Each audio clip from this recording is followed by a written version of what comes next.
పెండ్లి పిల్ల తల్లిదండ్రులు లేకుంటే పెండ్లి పిల్లగాని తల్లిదండ్రులైతే శ్రీమతి శ్రీ అని, పెండ్లి పిల్లగాడైతే చిరంజీవి, పెండ్లి పిల్ల అయితే చిరంజీవి లక్ష్మి సౌభాగ్యవతి అని లగ్గం కారెట్ల పేర్లు కొట్టిస్తారు. అట్లనే శివపార్వతుల బొమ్మలు లేదంటే సీతారాముల బొమ్మలు, వినాయకుని బొమ్మలు కూడా ముద్రిస్తారు. కానీ చదువులు ఎక్కువైన ఈ పొట్టోళ్లకు పెళ్లి పత్రికల్లా మిస్టరు మిస్ అని కొట్టిస్తారు. కొందరైతే శుభలేఖల మీద తెలుగు వాడకమే మానేసిండ్రు. దేవుళ్ళ బొమ్మలకు బదులు హీరోల బొమ్మలు, లీడర్ల బొమ్మలు అచ్చేయించుకుంటారు. అసొంటోళ్ళంతా ఇయో గింటోళ్ళని చూసి నేర్చుకోవాలి.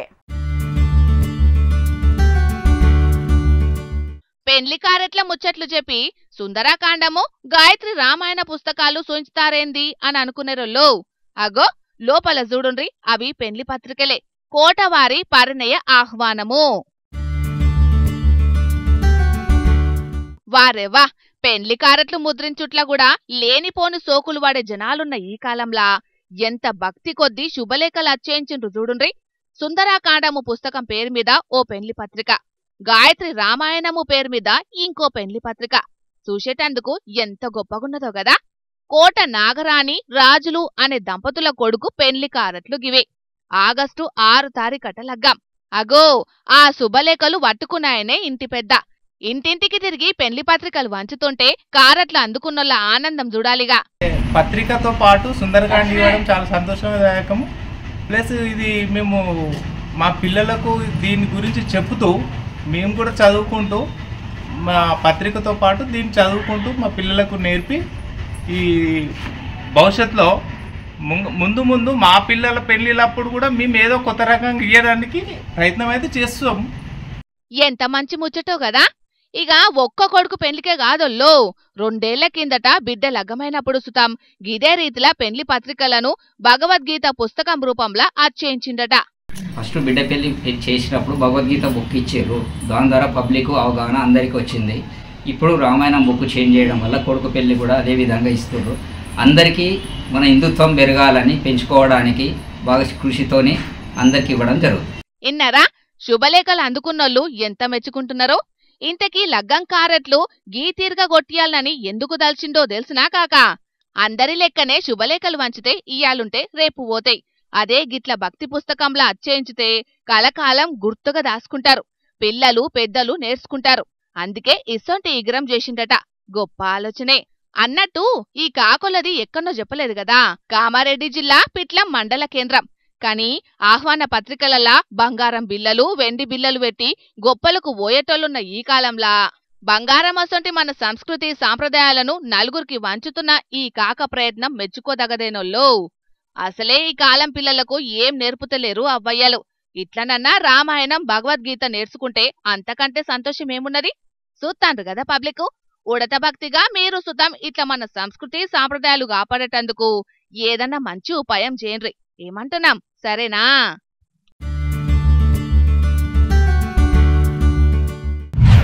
ఈ కాలంలో చాలా మంది పిల్లలకు పుస్తకాలున్న తప్పితే కడమ ముచ్చట్ల గురించి అసలుకే తెలుస్తలేదు.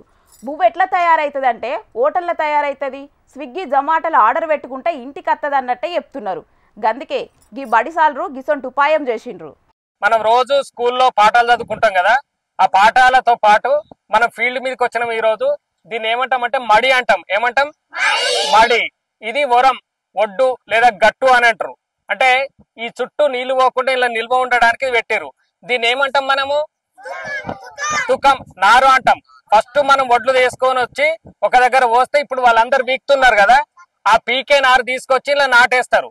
నాటేసిన తర్వాత ఇది అప్పటికే 4 సార్లు దున్నుతారు ట్రాక్టర్తో. ఇప్పుడంటే ట్రాక్టర్ లేని ఇంతకు ముందు ఎడ్లతో దున్నేటోళ్ళు, ఇప్పుడు ట్రాక్టర్తో దున్నుతారు. ఇది 4-5 సార్లు దున్నిన తర్వాత మళ్ళీ నాటేస్తారు. వారెవ్వా, బలేష్ ఎప్పుడు చెప్తున్నాడు కదా ఈ సారు. క్లాస్ రూమ్ లో ఎట్లయితే వివరంగా చెప్తాడో అట్లనే ఈ పొలంలోకి తీసుకొచ్చి మరి రైతులు పంటలు ఎట్లా పండిస్తారనేది మొత్తం వివరంగా చెప్పిండు. క్లాస్ రూమ్ లా ఎంత చెప్పినా పిల్లలకు పూరాగా సమజు కాదు కాబట్టి రైతులు వాడే కట్టాన్ని కండ్లకు గట్టినట్టు చూపెట్టుడే కాదు, వాళ్లతోనే పని చేయించుకుంటా మరి వివరించి చెప్పిండు సారు. దుక్కి దున్నుడు కాన్నించి సురువు చేస్తే పంట వండి ఆఖరుకు వడ్లు మిల్లుకు పోయి బియ్యం ఇంటికత్తే కన్న తల్లి అన్నం వండి కంచంలో వేసేదాకా రైతులు ఏమేం చేస్తారనేది మొత్తం వివరించి చెప్పిండు పిల్లలకు. అట్లనే ఇలా నడవడానికి కష్టమైతుంది. ఆ మహిళా రైతులు గాని వాళ్ళందరూ కూడా ఇంత కష్టపడి 6 నెలలు కష్టపడి మనకు పండించే పంటను మనం చాలా జాగ్రత్తగా వాడుకోవాలి, వేస్ట్ చేయొద్దు. తర్వాత మనం రైతులను గౌరవించాలి.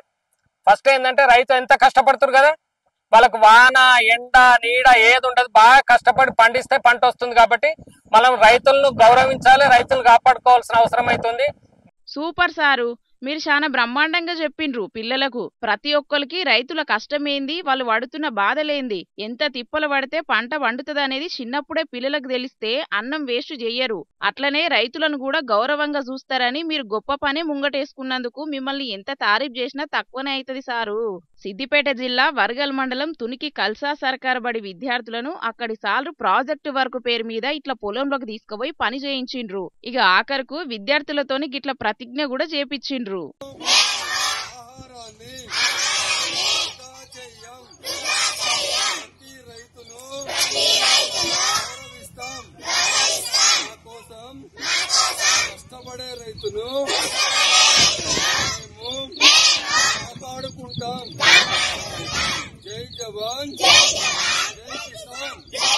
ఈ బడి సార్లు చేసినట్టు కడుమ అన్ని సర్కారు బల్ల సార్లు కూడా ఎత్తే చిన్నప్పటి సందే పిల్లలకు అన్నింటి మీద అవగాహన వస్తది. కాబట్టి మా పిల్లలు చదివే బడి సార్లు కూడా ఇట్లనే ఎత్తే మంచిగా ఉండని అంటున్నారు ఈ ముచ్చట తెలిసినోళ్ళు. మరిగా గిదే కాదు, ఇట్లనే అన్ని విషయాల మీద కూడా పిల్లలను మోక మీదికి తీసుకుపోయి అవగాహన కల్పిస్తే పిల్లలకు లోక జ్ఞానం బగ్గ తెలిసేత్తది. కాబట్టి పెద్ద సార్లు గిసొంట ఆలోచన ఎత్తే ఇంకా మంచిగుంటది కదా. ఆ పబ్లిక్ నిన్న మా రాముల తాత నాటెత్తున్న పిల్ల అని కొలుకు గుండుసున్న పెట్టిడు. మరి ఇయ్యాలన్న వార్త తీసుకొస్తాడో ఏం చేస్తాడో అరుచుకుందాం పాండ్రి. అబ్బబ్బబ్బా, నువ్వు మహానుభావుడి సారు, నీకు కోటి కోటి దండాలు సారు, నువ్వు పరమాత్ముని సారు. అసలు నీకు ఎన్ని తీర్ల దండాలు పెట్టినా సరిపోదు సారు, నీకు పొర్లు దండాలు పెట్టాలి సారు. దేవునివి సారు, నువ్వు దేవునివి. ఫలాభిషేకం సారు, నీకు ఫలాభిషేకం. అగ్గో మా ముసలోడెవలో పోటువొక పాలాభిషేకం చేస్తుండు, ఎవలకు కావచ్చు? ఓ తాత, ఎవలకు పాలాభిషేకం చేస్తున్నావే? ఇంకెవరు ఉంటేనే ఎంగిలిస్తారు మొకందాన. ఆయన ఏది చేసినా సంచలనం అవుతుందో, ఆయన ఏది మాట్లాడినా రికార్డులు అవుతాయో ఆయనే మన సీఎం ముఖ్యమంత్రి రేవంత్ సారు. సారు నీకు కోటి దండాలు సారు, నీకు పాలాభిషేకం సారు. అగ్గో ఇవాళ ముఖ్యమంత్రి రేవంత్ సార్కు పాలాభిషేకం చేసేంత ప్రేమ ఎందుకు వచ్చిందే నీకు? ఎందుకు వచ్చిందా? తరతరాలుగా ఉగముగాలుగా ఎంతమంది ముఖ్యమంత్రులు వచ్చినా మా తాగుపోతుల పొట్టలు వచ్చిర్రు కానీ మా గురించి ఒక్కలన్న ఆలోచన చేసిర్రా? అదే మా దేవుడు మా ముఖ్యమంత్రి రేవంత్ సారు మా తాగుబోతుల గురించి ఆలోచించి ఒక మంచి ఆలోచన చేసిండు. దేవుని సారు, నీకు కోటి కోటి దండాలు సారు, ముఖ్యమంత్రి సారు రేవంత్ సారు. ఇంతకు మీ తాగుబోతుల కోసానికి ముఖ్యమంత్రి రేవంత్ సార్ చేసిన అంత చక్కటి ఆలోచన ఏందో మరి? తాగేటందుకు నీళ్లు లేక తండ్లాడిన ఊళ్ళని చూసినావు, ఊర్య బత్తాలు దొరకక చెప్పులను లైన్లో పెట్టిన రైతులను చూసినావు. కానీ వాళ్ళందరి గురించి సర్కారు ఆలోచించిందో లేదో నాకు తెలియదు, కానీ మా తాగుబోతుల బాధని అర్థం చేసుకున్న మా రేవంత్ సర్కారు ఊరికి ఒక బరండి షాపు పెట్టబోతుందట. ఎరికరా నీకు? ఇప్పటి వరకు ఏ ముఖ్యమంత్రి అన్నా ఇంత చక్కటి ఆలోచన చేసిండో? మా తాగుబోతుల గురించి ఇంత గొప్పగా ఆలోచించిన మా రేవంత్ సారు మాకు దేవుడు కాకపోతే ఇంకా ఏమవుతాడే? అల్కదక్కువదానా దేవునివి సారు, నువ్వు మాకు దేవుని తండ్రి, దేవుని. సిగ్గుశరం ఉండాలి ముసలోడా. ఇప్పుడు మీకు తాగుడు తక్కువైతుందానా? ఊళ్ళకి బరండి షాపులు వస్తున్నాయని సంతోషపడుతున్నావు? అదే సంతోషం అంటే ఉండదు అని అల్కదక్కువదానా. అక్కడెక్కడో పట్నంలో ఉన్న బరండి షాపు పోయి మందు కొనుక్కొని ఇంటికి వద్దామంటే ఇంటికాడ పెళ్ళందంతదేమోనన్న భయం. సరే ఆయన్నే తాగి ఇంటికి వద్దామని అనుకుంటే నడవంతరాన పోలీసు సార్ నోట్ల పైపులు నూకుతారేమోనన్న భయం. ఇప్పుడు అదే మన ఊళ్ళోనే నా ఇంటి పక్కనే బరండి షాప్ ఉన్నది అనుకో, దూపైనప్పుడు అలా పోయి నా ఇంటి మళ్ళీ గుద్ది రావచ్చు. ఎంత చక్కటి ఆలోచన సారు, నువ్వు దేవునివి సారు, నా దేవునివి. అట్లా తాగి తాగి ఉన్న ఇల్లు జాగలన్నీ అమ్ముకోవాలనే, అంతే కదా? అమ్ముకోవాలి ఎవరికి వస్తారానికి. మా తాగుబోతులు అమ్ముడు పోతేనే కదా సర్కారుకు ఆమ్దాని వచ్చేది, జనాలకు పథకాలు అందేది. అదే మా తాగుబోతులు త్యాగమూర్తులే. అవునవును, సర్కార్ కామ్దా నచ్చేందుకు ఊరికో బరండి షాప్ ఏంది, ఇంటికో షాప్ పెట్టించినా ఆశ్చర్యపోనవసరం లేదు తీయు. అవునవును, అట్లా పెట్టించేది ఉంటేనా గంట కొన్న అంటే మళ్ళీ మందు గుద్దుడు కంటే నిమిషానికో మూత బరండిది అయినా కూడా పొద్దంతా రిమ్మ దిగకుంటే గమ్మడు అనుకో. సార్ అసంటే ఆలోచన రాదు, ఇంకా మంచుకుంటుంది కావచ్చు. ఇప్పటికైతే మాత్రం మీరు రిమ్మ దిగకుండానే ఉంటున్నారానే? ఊర్లో బరండి షాపులు లేకుండా బెల్ట్ షాపులు ఉన్నాయి కదా, వాటి పుణ్యమా అంటే తాగుతూనే ఉన్నారు కదా బొత్తవాలుగా. తాగుతాను ఏర్లు పారకపోయినా బోర్లు పడకపోయినా మా మందు పాతాలు మాత్రం ఎప్పటికీ పారుతూనే ఉంటాయి. అబ్బా బెల్ట్ షాప్ అంటే యాదికి వచ్చింది, ఒక్క నిమిషాలు. అరే తూమ్ల సాంబిగా, మొన్న నీ ఖాతా పైసలు ఇవ్వనందుకు 10 మందిలన్నా ఇద్దరు పోతున్నావు కదా మందు పోయమంటే, ఇప్పుడు చూసుకో కొడుక. మరి రేవంతాలు సారు మన ఊళ్ళో బరండి షాపు పెట్టిపోతాడట. అవసరమైతే బరండి షాపు నేనే పెడతారా కొడుక, అప్పుడు నీ సంగతి ఉంటదిరా. మా దేవుడు మాకు వరం ఇచ్చిండ్రా, ఇక చూసుకున్నా కొడుక. చూసినావు కానీ తీయు, ఏదో పాపమని అన్న నీ దగ్గర పైసలు ఉన్నా లేకున్నా నీకు ఉద్దర ఇచ్చినందుకు అన్ననే అంటున్నావా? ఆయన చెప్పేతే చిప్పతాక నువ్వు బరండి షాప్ పెడతావా? సప్పుడు చెక్క ఇంట్లోకి ముసలోడా. అయితే నువ్వే పిల్ల, ఇప్పుడు మన ముఖ్యమంత్రి రేవంతాల సారు ఊరికో బరండి షాప్ పెట్టించినట్టు మరి తాగుబోతుల నూళ్ళలో పైపులు నూకేటందుకు ఊరికో పోలీస్ స్టేషన్ కూడా పెట్టిస్తాడంటావా? అప్పుడు అట్లా పెట్టిస్తే మరి ఇబ్బందే మరి మాకు. తిక్కల ముసలోడా, గ్రామానికో బరండి షాపు పెట్టాలనే ఆలోచన చేస్తున్నది సర్కార్ కానీ ఇంకా దాని మీద ఎసొంటి నిర్ణయాలు తీసుకోలేదు, అధికారికంగా ఎసొంటి ప్రకటనలు చేయలేదు. రీతా, మరి పొద్దుగాల 7 గాడు ఏదో పేపర్లో చూసి చదివి చెప్పింది, మరి అది నిజంగా అంటావా? ఏమోనే, నిప్పులైందే పొగత్తా అదే. సర్కార్ ఆలోచన ఏత్తందని ముచ్చట బయటకు వచ్చింది కాబట్టి ఆ పేపర్లు రాసినాయి కావచ్చు. అట్లా రాసిన ముచ్చట్ల మీద ఏదైనా సర్కార్ చెప్పాలే కదా అసలు ఆలోచనలు లేవని.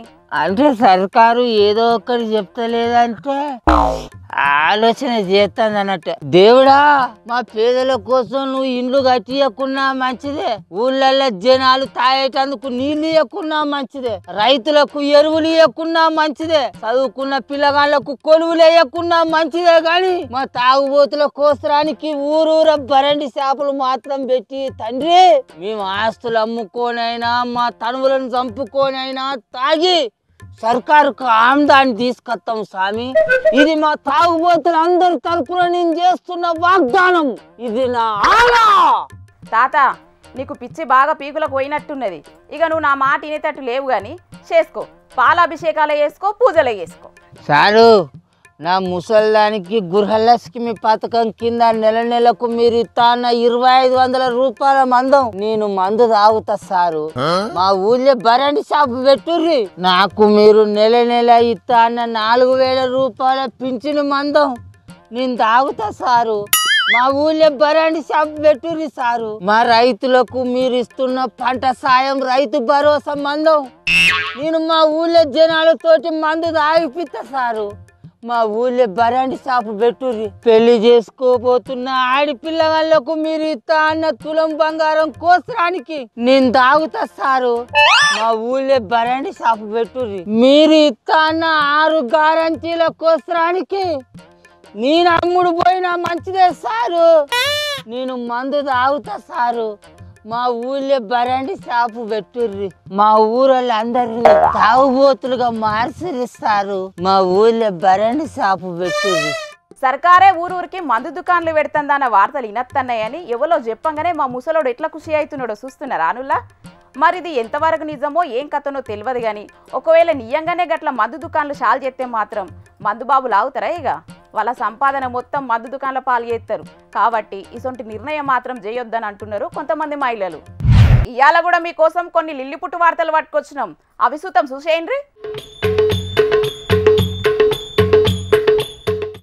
ఇంట్లున్న చెత్తతోనే పనికొచ్చే వస్తువులెన్నో తయారు చేసినోళ్ళని చాలా మందినే చూసినాం గాని బీహార్లున్న ఒక పిల్లగాడైతే పనికిరాని వస్తువులతోని ఏకంగా విమానాన్నే తయారు చేసిండుల్లా. ఇగో చూడుండ్రి, విమానం తయారు చేసుడే కాదు గాళ్ళకు సుతం ఎగిరిచ్చిండు. అచ్చం నిజంగా విమానానికి ఉన్నట్టే టైర్లు, రెక్కలు, మోటార్లు గిట్లా అన్ని తయారు చేసిండు. చూస్తున్నారు కదా, విమానం సీట్ల కూర్చొని దాన్ని గాళ్ళకి ఎగిరిచ్చి ట్రయల్ రన్ సక్సెస్ చేసిన గీనే దాన్ని తయారు చేసింది. బీహార్లున్న అవినాష్ కుమార్ అనే గీ పిల్లగానికి చిన్నప్పటికెంచి కొత్త వస్తువులు తయారు చేసుడంటే మస్తు పాయరమట. ఎప్పుడు టైం దొరికినా ఇంట్లున్న పాత వస్తువులను తీసుకొచ్చుకొని ఏదోటి తయారు చేసే పని పెట్టుకునేటోడట. ఇక ఇప్పుడు గా ఇష్టమే విమానాన్ని తయారు చేసే స్థాయికి తీసుకొచ్చింది. పెద్ద పెద్ద శాస్త్రవేత్తలే పర్షాన్ అయ్యేటట్టు కేవలం 7,000 రూపాయలతోనే తయారు చేసిండట గీ విమానాన్ని. దీనికోసం ఎసొంటి ల్యాబ్లు సుతం వాడలేదట. ఇంటికాన్నే కూర్చొని అన్ని సొంతంగానే తయారు చేసుకున్నాడట. మళ్ళా చదువు సుతం ఏమంత పెద్దగా చదవలేదట. కనీసం తమ్మునికి డిగ్రీ కూడా లేదట. కానీ విమానాన్ని తయారు చేయాలనే గొప్ప సంకల్ప బలం ముందు డిగ్రీలెందుకు? మొత్తానికి అనుకున్నట్టు చెత్త వస్తువులను జమ చేసుకుని గీతీరుగా విమానాన్ని తయారు చేసిండన్నట్టు. ఇక ఇన్నొద్దులు కట్టబడి తయారు చేసిన విమానాన్ని గ్రౌండ్ లోకి తీసుకొచ్చి గాల్లకి ఎగిరేసిండు గిట్లా. ఇక ఇది చూడనికి మస్తుగా లైన్లు కట్టిండ్రట ఆడున్న పబ్లిక్ అందరూ. ఇక గీ వీడియోలు సోషల్ మీడియాలో వైరల్ అయ్యే వరకు తమ్ముడు టాలెంట్ ను తారీఫ్ చేసుకుంటా కామెంట్లు పెడుతున్నారు చాలా మంది. 7,000కు సైకిల్ సుతం తయారు చేయలేని గీ జమానలా ఏకంగా విమానాన్నే తయారు చేసిండంటే తమ్ముడు నిజంగా చాలా గ్రేటేనని అనబట్టిండ్రు ఇంకొందరు గిది చూసినోళ్ళు. కానీ పట్టుదలతోని ప్రయత్నిస్తే అనుకున్నదేదన్నా సాధించొచ్చని గీ తమ్ముడు మల్లోపారి రుజువు చేసిండు పోన్రి.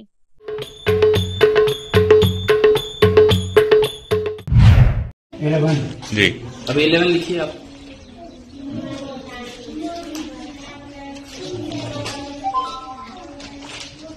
स्पेलिंग पढ़ते जाइएगा सर, एक बार दोहरा दीजिएगा स्पेलिंग को। A11 है AVAIVENE 11 मीन्स 11। सर 11 में एल नहीं तो 11 बेस हो जाएगा वो। అబ్బబ్బా ఏమి రాస్త్రి ఎప్పుడు ఇలాగే రాస్తిరా ఇప్పుడే రాస్తిరా 11 స్పెల్లింగ్ రాయమంటే ఏబిసిడీలు మొత్తం రాస్తున్నాడు గాని కరెక్ట్ స్పెల్లింగ్ అయితే రాయలేదు. అట్లని ఈయన పిల్లల తండ్రి గిట్లా అనుకునేరు. కాదు ఈ సర్కారు బల్లే చదువు చెప్పే గీ పంతులు. అసలు ముచ్చటేందంటే ఛత్తీస్గఢ్లున్న బలరాంపూర్ సర్కారు బల్లే టీచర్ కొలువు చేస్తున్నాడట గీన. మళ్ళా నెలకు 70,000 మీదనే జీతం తీసుకుంటున్నాడట. కాని పొట్టగోతే అచ్చరం ముక్క సుతం రానట్టే ఉన్నది సార్కు. మరి గీనెట్ల సర్కారు కొలువు కొట్టిందో ఏందో తెలియదు గాని ఆఫీసర్లు చెకింగ్ చేస్తే గీ ముచ్చట బయటపడ్డది. మామూలుగానైతే బల్లే చదువుకునే పిల్లగాండ్లకు పరీక్షలు పెడుతుంటారు చెకింగ్లకు వచ్చిన ఆఫీసర్లు. ఎట్లా చదువుతున్నారు, పిల్లలు ఏం నేర్చుకుంటున్నారని ఆళ్ళను పిలిచి బ్లాక్ బోర్డు మీద రాయమంటారు గిట్లా. కాని గిప్పుడు రోజులు మారినాయి. బల్లే చదివే పిల్లగాండ్ల కంటే ఎక్కువ ఆళ్లకు చదువులు చెప్పే టీచర్లకే ఏం ఒత్తలేదనుకున్నారో ఏందో గాని ఆడికి చెకింగ్ పోయిన ఆఫీసర్లు గీ సార్ను బ్లాక్ బోర్డు మీద 11 స్పెల్లింగ్ రాయమని చెప్పిండ్రట. ఇక చిన్నపిల్లగాడు కదా ఊ ఆ అన్నట్టే దాన్ని రాయనిక మస్తుగా తనలాడిండు. కాని స్పెల్లింగ్ అయితే కరెక్ట్ గా రాయలేకపోయిండు. ఆగ చూడుండ్రి, ఒక్క స్పెల్లింగ్ రాయనికే ఎంత దండ్లాడుతున్నాడో. ఈవనట ఆల్వనట అసలు ఇంగ్లీష్ భాషలో లేని కొత్త కొత్త పదాలను మొత్తం గీనే బ్లాక్ బోర్డు మీదనే కనిపెట్టిండు సర్కార్ బల్లె చదువులు చెప్పే గొప్ప పంతులు. ఈ గిది చూసి ఆడున్న ఆఫీసర్లే మస్తు పరేషానండట. ఈ అవ్వా 2వ తరగతి పిల్లగాన్ని నిద్రలేపి రాయమన్నా కండ్లు మూసుకొని స్పెల్లింగ్ రాస్తాడు. గసొంటిది టీచర్కే 11 స్పెల్లింగ్ రాయరాకపోతే ఇక పిల్లగాండ్లకెట్లా చదువులు చెప్తాడని మస్తుగా గరమైతున్నారు గీన టాలెంట్ ను చూసిన అక్కడి పబ్లిక్. సర్కారు టీచర్లంటే బల్లెకొచ్చి చదువులు చెప్పకపోయినా టైంపాస్ చేసిపోతారనే ముచ్చట్లు బగ్గనే చూసినాం గాని టీచర్కే చదువు రాదన్న ముచ్చటైతే నెవర్ బిఫోర్ ఎవర్ ఆఫ్టర్ అన్నట్టే ఉన్నదని కామెంట్లు పెడుతున్నారు గీ ముచ్చట ఎరికైనా పబ్లిక్ కొందరు. बच्चों को पढ़ाइए सर 11 के स्पेलिंग। A11 है AVAIVENE 11 मीन्स 11। सर 11 में एल नहीं तो 11 बेस हो जाएगा वो।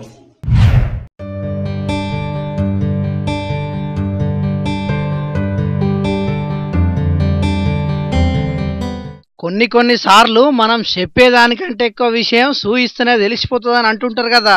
ఇగో ఇడ గానొస్తున్న బొమ్మలు కూడా గదే కోవకు చెందినవి అన్నట్టు. ఇవేం మామూలు ఆషామాషి బొమ్మలు కాదు, దారంతోని తయారు చేసిన బొమ్మలు, అట్లనే రౌతంతోని పెన్సిల్ తోని దించిన బొమ్మలు. గాజుల నవీన్ అనే ఈ తమ్ముడు పెద్దపల్లి జిల్లా కాళశ్రీరాంపూర్ ఉంటాడు. ఈయనకు చిన్నప్పటి సందే బొమ్మలు గీసుడు అంటే చాలా ఇష్టం అట. ఆ ఇష్టంతోనే పెన్సిల్ ఆర్ట్ నేర్చుకుని దాంతోని బ్లడ్ ఆర్ట్స్ థ్రెడ్ ఆర్ట్స్ చేసుకుంటా అందరి చేత షెఫ్ భాష అనిపించుకుంటున్నాడు. ఏకలవ్యం లెక్కనే ఏ గురువు దగ్గరికి పోకుండానే పల్కపోన్ల వీడియోలు చూసుకుంటా ఈ కళలు నేర్చుకున్నాడట. కానీ చూస్తుంటే భలే గమ్మత్ అనిపిస్తున్నాయి కదా ఇవి.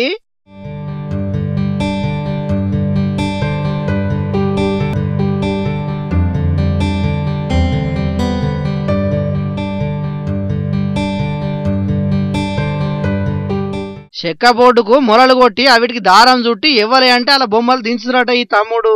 అట్లా ఒక్క థ్రెడ్ ఆర్ట్ తయారు చేయాలంటే 10 నుంచి 20 రోజులు పడుతుందట. ఇక పెన్సిల్ ఆర్ట్ తయారు చేయాలంటే 5-6 గంటలు పడుతుందట. 3 నుంచి 5 ml రౌతం ఉపయోగించి బ్లడ్ ఆర్ట్ కూడా వేస్తాడట. ఈ తమ్ముని కళను సోషల్ మీడియాలో పెడితే తెలంగాణతోనట్టుగా ఏపీ నుంచి సుతం ఆర్డర్లు వస్తున్నాయట. జాబ్ చేస్తుంటే సో ఇన్కమ్ అనేది నాన్ టెక్నికల్ కదా, నేను ఎక్కువ చదువుకోలేదు, నాన్ టెక్నికల్ కాబట్టి నాకు జాబ్స్ చేస్తున్నా కూడా ఇన్కమ్ సోర్స్ తక్కువ ఉంటుంది. సో మనం నా టాలెంట్ ఉండి కూడా నేను ఎందుకు పక్కన పెట్టుకోవాలి, ఇదే కంటిన్యూ చేద్దామని చెప్పేసి ప్రస్తుతానికైతే హైదరాబాద్కి వెళ్ళొచ్చి మా సంతూర్ కాళేశ్వరంపురికి వచ్చి అయితే మళ్ళీ ఆర్ట్స్ చేయడం అయితే స్టార్ట్ చేస్తాను. సో ప్రస్తుతానికైతే ఆర్ట్స్లో అయితే ముందుకు వెళ్ళిపోతున్నా. సో ఆర్డర్స్ కూడా బాగానే వస్తున్నాయి. మినిమం అయితే ఒక 20 పైన 20 అట్లా మినిమం అయితే వస్తున్నాయి. సో ప్రస్తుతానికైతే సరిపోతుంది. కానీ కొత్తగా ఏదైనా క్రియేట్ చేయాలి, ఇంకా కొత్తగా ఆర్ట్స్ అయితే మేము ముందుకు తీసుకొని వస్తాం. ఇంకోళ్ళ కిందికి పోయి ఉద్యోగాలు చేసే కంటే నేను నమ్ముకున్న కళతోనే 10 రూపాయలు సంపాదించుకోగలుగుతున్నానని అంటున్నాడు ఈ తమ్ముడు. మరిగా మీరు కూడా ఉద్యోగాలు అత్తలేవని నారాజు కాకుండా మీ లోపటున్న టాలెంట్ ను మీరే గుర్తించుకొని దాంతోనే బాగుపడే ఆలోచన చెయ్యుండ్రి. అంతేగాని ఉద్యోగాలు అత్తలేవని ఏ సర్కార్ వచ్చినా ఉపాధి చూపిస్తలేదని నీరస పడిపోకుండ్రి. ఇసొంటి తమ్ముళ్లను ఆదర్శంగా తీసుకొని మీరు కూడా గొప్పగా ఎదుగుండ్రి. ఏమంటున్నావు, సరేనా?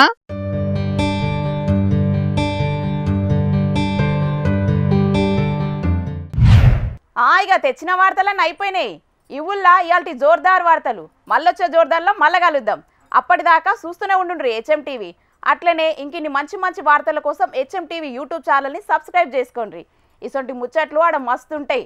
అన్ని ముచ్చట్లు మీ దాకా చేరాలంటే తప్పకుండా గంట కొట్టుండ్రి, లైక్ చేయండి. ఈ ముచ్చట్లు మీ దోస్తులకు షేర్ చేయండి. ఏమంటున్నాం?